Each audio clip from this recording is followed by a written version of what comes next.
Hello students. आज हम लोग जे एडवांस 2017 में पूछे गए आरसी सर्किट का क्वेश्चन डिस्कस करते हैं। देखिए क्वेश्चन क्या है। Consider simple RC circuit as shown in the figure. ये आरसी सर्किट है, कैपेसिटर, रेजिस्टेंस और ये बैटरी है। Process one, in the circuit the switch S is closed at T equal to zero. Switch को T equal to zero पर close कर दिया गया and capacitor is fully charge to voltage V not that is charging continues for time T much greater than RC. Time constant से काफ़ी ज़्यादा है time, मतलब इनफाइनाइट टाइम तक एक तरह से कह सकते हैं कि हम लोग चार्ज किया गया। In the process some dissipation E D occurs across resistance R. The amount of energy finally stored in the fully charge capacitor is E C. और देखिए इस कैपेसिटर में जो एनर्जी स्टोर है वो ई सी है और इस रेजिस्टर में जो हीट लॉस हुआ वो ई डी से रिप्रेजेंट किया है। ये प्रोसेस वन है। तो पहले प्रोसेस वन को हम लोग सॉल्व कर लेते हैं। हम लोग जानते हैं कि आरसी सर्किट में जब ये सेचुरेट हो जाएगा, टी इक्वल टू जीरो पर स्विच को क्लोज कर दिया गया at T equal to zero. Saturation के बाद करंट का फ्लो बंद हो जाएगा और कैपेसिटर पर चार्ज कितना आ जाएगा, क्यू इक्वल टू सी भी। यही लिख लेते हैं, क्यू इक्वल टू सी और पोटेंशियल है भी। तो क्यू इक्वल टू सी भी इस पर पॉजिटिव, क्योंकि ये पॉजिटिव डायरेक्शन है, और इस पर माइनस सी भी। ये टोटल चार्ज आ गया। अब अगर एनर्जी स्टोर्ड कैपेसिटर में हम लोग लिखें तो EC का वैल्यू लिख सकते हैं। क्या फॉर्मूला होता है जानते हैं आप लोग, कैपेसिटर पढ़े होंगे, Q square by 2C। Q का वैल्यू सामने दिख रहा है तो ये हो गया सी स्क्वायर भी स्क्वायर डिवाइडेड बाई 2C। तो EC का वैल्यू आ गया हाफ सी भी स्क्वायर। अब हीट लॉस जो रेजिस्टेंस में आया है ED, इसका वैल्यू हम लोग डायरेक्टली कैसे निकाल सकते हैं। देखिए बैटरी से टोटल चार्ज फ्लोन कितना, तो सी भी, और ईएमएफ से अगर मल्टीप्लाई कर देते ये वर्क डन बाई बैटरी हो जाएगा। तो वर्क डन बाई बैटरी निकल गया। प्रोसेस वन हम लोग सॉल्व कर रहे हैं, प्रोसेस वन। तो वर्क डन बाई बैटरी हो जाएगा, बैटरी का ईएमएफ भी और into charge flown through the battery, obviously C भी, तो सी भी स्क्वायर। बैटरी टोटल सी भी स्क्वायर वर्क किया, जिसमें से हाफ सी भी स्क्वायर स्टोर हो गया कैपेसिटर में। तो obviously ED heat loss in resistor equal to C V square minus half C V square, कितना आ जाएगा वैल्यू, हाफ सी भी स्क्वायर। ये ईडी हो गया और ये ईसी हो गया। अब देखिए क्वेश्चन क्या है इसमें पैराग्राफ में। तो पहला क्वेश्चन है इन प्रोसेस वन, जो अभी हम लोग सॉल्व किए, the energy stored in the capacitor EC and heat dissipated across resistance ED are related by. EC और ईडी में रिलेशन पूछ रहा है। तो देखिए अभी हम लोग सॉल्व किए हैं ईसी इक्वल टू ईडी। तो क्वेश्चन नंबर 15 का आंसर हो गया ऑप्शन ए।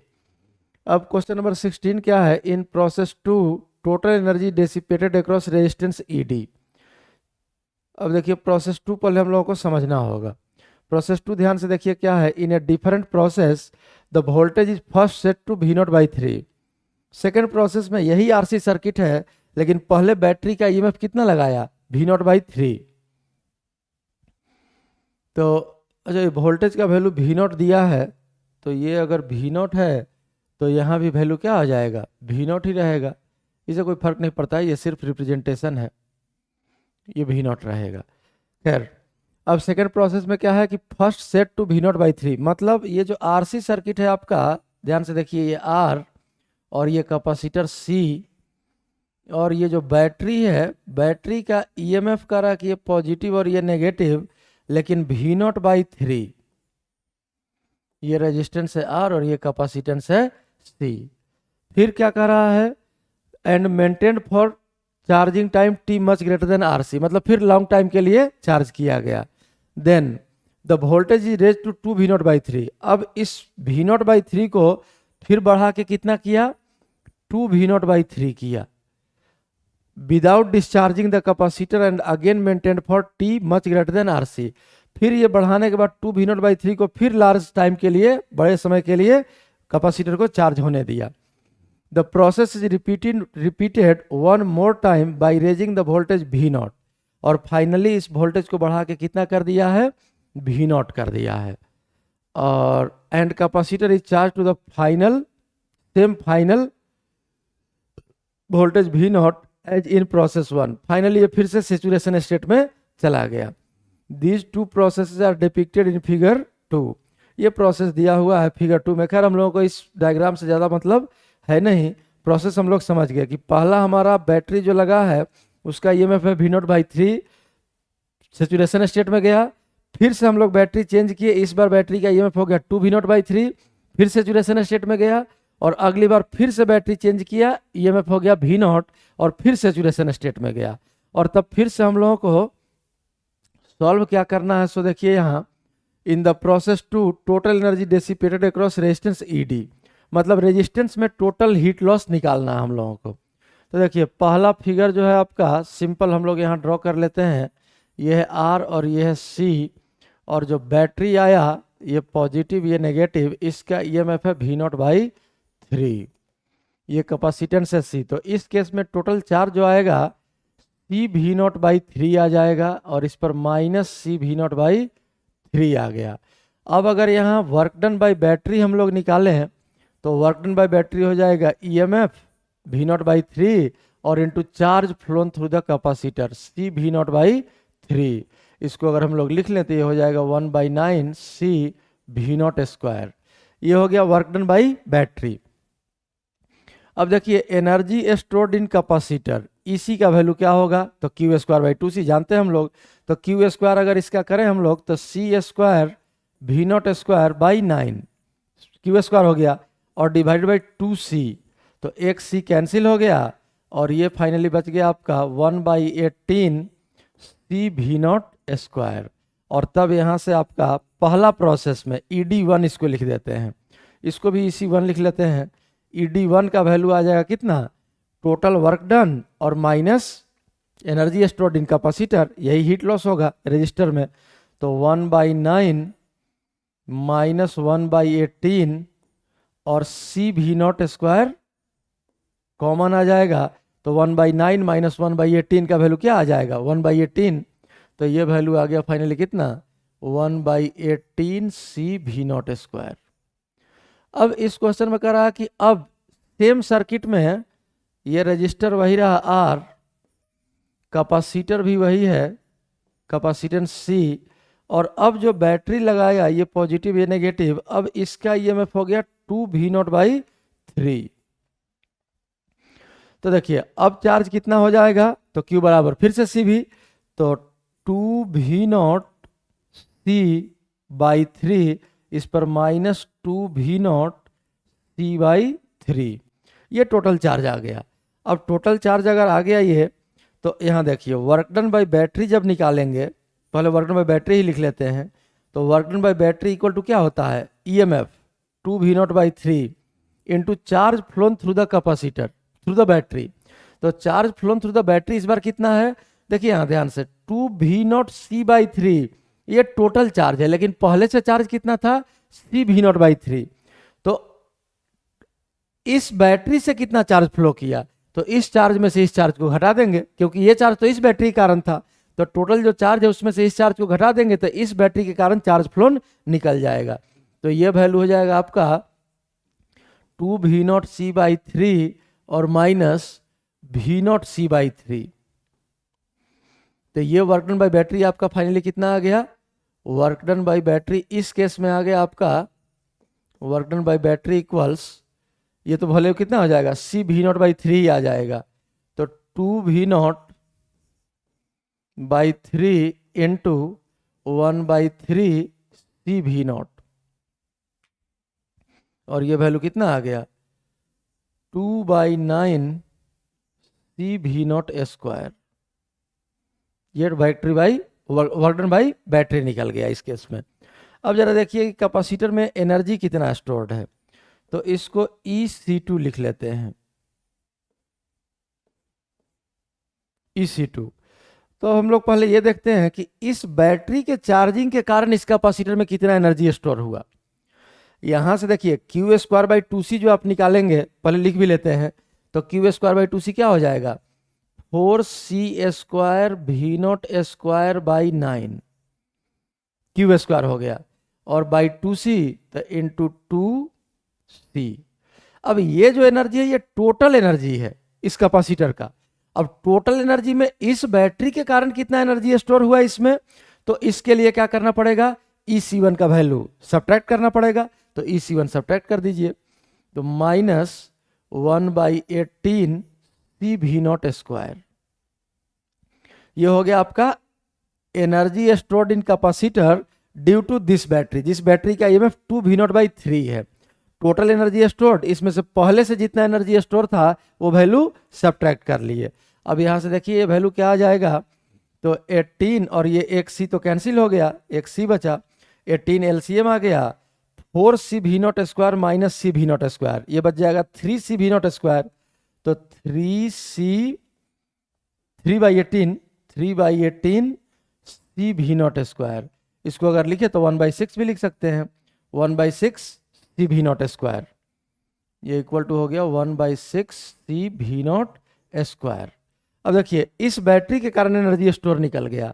अब ये बैटरी जितना टोटल वर्क किया है उसमें से अगर एनर्जी स्टोर हम लोग हटा दें तो क्या निकल जाएगा, हम लोगों का हीट लॉस निकल जाएगा इस बैटरी से चार्जिंग के दौरान हीट लॉस। तो अगर ED2 निकालें तो ये वैल्यू क्या आ जाएगा, total work done 2/9 CV0 square और minus energy stored in capacitor कितना है ये 1/6 CV0 स्क्वायर। अगर इसको हम लोग सॉल्व करें तो LCM आ गया कितना 18, अब ये 9 है तो 2 टाइम्स 4 और माइनस ये 6 है तो 3, 4 - 3 फिर से क्या बचेगा 1 और CV0 स्क्वायर। ये energy stored in heat loss in resistor निकल गया ED2 सेकंड प्रोसेस में। थर्ड प्रोसेस में क्या कर रहा है, अब देखिए पहला प्रोसेस जो था, पहला प्रोसेस में भी हीट लॉस कितना आया 1/18 CV0 स्क्वायर, सेकेंड प्रोसेस में भी हीट लॉस कितना आया 1/18 CV0 स्क्वायर, और EMF जो बढ़ाया गया है V0/3, फिर V0/3 ही बढ़ाया गया। और फिर अगला सर्किट जो आया, अगला सर्किट ड्रॉ ही कर लेते हैं यहाँ, प्लस माइनस ये रेजिस्टेंस R, ये कैपेसिटर C और ये बैटरी V0 हो गया इस बार। तो फिर से कितना बढ़ गया, V0/3 था, V0/3 बढ़ा, फिर से V0/3 बढ़ा। तो सिमिलर प्रोसेस हम लोग फिर से सॉल्व करेंगे, वही काम जो हम लोग सेकंड प्रोसेस के लिए किए। यहाँ पहले तो टोटल चार्ज लिख लेंगे, इसके बाद चार्ज फ्लो निकाल लेंगे, ये वाला चार्ज सब्ट्रैक्ट करके, सेकंड वाला चार्ज सब्ट्रैक्ट करके इस बैटरी के कारण कितना चार्ज आया। तो इस पर तो चार्ज कितना हो जाएगा, टोटल हो जाएगा CV0, इस पर माइनस CV0, तो charge flown through the battery. यहाँ से अगर चार्ज फ्लोन आप लिखे तो CV0 में से क्या घटाना पड़ेगा, पहले से जो चार्ज था 2CV0/3, तो सब्ट्रैक्ट करने पर कितना आ जाएगा 1/3 CV0। अब इसी में EMF से मल्टीप्लाई कर देंगे, ये वर्क डन बाय बैटरी निकल गया। वर्क डन बाय बैटरी अगर हम लोग यहाँ लिख लें तो ये आ जाएगा कितना 1/3 CV0 स्क्वायर। और फिर से टोटल एनर्जी जो आया है, टोटल एनर्जी कितना हो जाएगा इसमें, हाफ CV0 स्क्वायर, ये टोटल एनर्जी है अभी स्टोर्ड। और इसमें पहले से जितना एनर्जी स्टोर था, तो पहले से एनर्जी स्टोर कितना था, टोटल एनर्जी स्टोर Q²/2C। देखिए ये वाला वैल्यू जो है, यही वाला वैल्यू टोटल एनर्जी स्टोर था। इसको अगर सब्ट्रैक्ट कर लेंगे तो यहाँ क्या निकल जाएगा, इस बैटरी के वजह से कितना एनर्जी स्टोर हुआ, तो इसको सब्ट्रैक्ट कर लीजिए। यह वैल्यू यहाँ से क्या हो जाएगा 2 और ये 4 कैंसिल हो गया, 2/9 CV0 square minus 2/9 CV0 square. ये टोटल एनर्जी स्टोर था पहले से Q²/2C का वैल्यू इस बैटरी के द्वारा। तो इस बैटरी के द्वारा कितना एनर्जी स्टोर हुआ कैपेसिटर में, ये वैल्यू मिल गया। ये हो गया energy stored in capacitor in third case. और फिर वही काम सेम करेंगे, वर्क डन बाय बैटरी में से एनर्जी स्टोर्ड इन कैपेसिटर अगर सब्ट्रैक्ट कर लेंगे तो हीट लॉस इन रेजिस्टर आ जाएगा। तो ED3 का वैल्यू क्या हो जाएगा, work done by battery minus energy stored in capacitor EC3। अगर इसको हम लोग सॉल्व कर लें तो वैल्यू देखिए क्या आएगा, इसी पेज पर कहीं सॉल्व कर लेते हैं, इधर किनारे में स्पेस है। तो 1/3 CV0 स्क्वायर, 1/3 CV0 स्क्वायर, इसमें से सब्ट्रैक्ट करना है हम लोगों को माइनस हाफ CV0 स्क्वायर, और ये क्या हो जाएगा माइनस माइनस ये प्लस हो गया, प्लस 2/9 सी भी नॉट स्क्वायर। तो इस तीनों में सी भी नॉट स्क्वायर कॉमन आ जाएगा, 1/3 माइनस 1/2 और प्लस 2/9। यहाँ अगर देखें तो एलसीएम आ जाएगा कितना, 18, और 3 से डिवाइड करेंगे तो आ जाएगा 6, 6 इंटू 1 6, और माइनस 2 से डिवाइड करेंगे 9 इंटू 1 9, और 9 से डिवाइड करेंगे 2, 2 इंटू 2 4, तो प्लस 4। तो 6 प्लस 4 कितना हो गया, 10 माइनस 9 1/18, और सी भी नॉट स्क्वायर इक्वल्स कितना आ गया, 1/18 सी भी नॉट स्क्वायर। वैसे हम सॉल्व कर दिए इसको, लेकिन अगर नहीं भी सॉल्व करते हम लोग, तो जब इस केस में 1/18 सी भी नॉट स्क्वायर आया, फिर से इस केस में भी 1/18 सी भी नॉट स्क्वायर आया, तो थर्ड केस में भी इतना ही आना चाहिए था। तो अगर टोटल हीट लॉस हम लोग निकालें सेकंड प्रोसेस में, तो तीनों को ऐड कर देंगे, तो 3 टाइम्स 1/18 सी भी नॉट स्क्वायर क्या हो जाएगा, 1/6 सी भी नॉट स्क्वायर। देखिए कौन सा ऑप्शन है, 1/6, यह आ जाएगा सी भी नॉट स्क्वायर, मतलब इसका आंसर हो जाएगा सी। तो यही आपका सॉल्यूशन है। दोनों पेज देख लीजिए आप ध्यान से।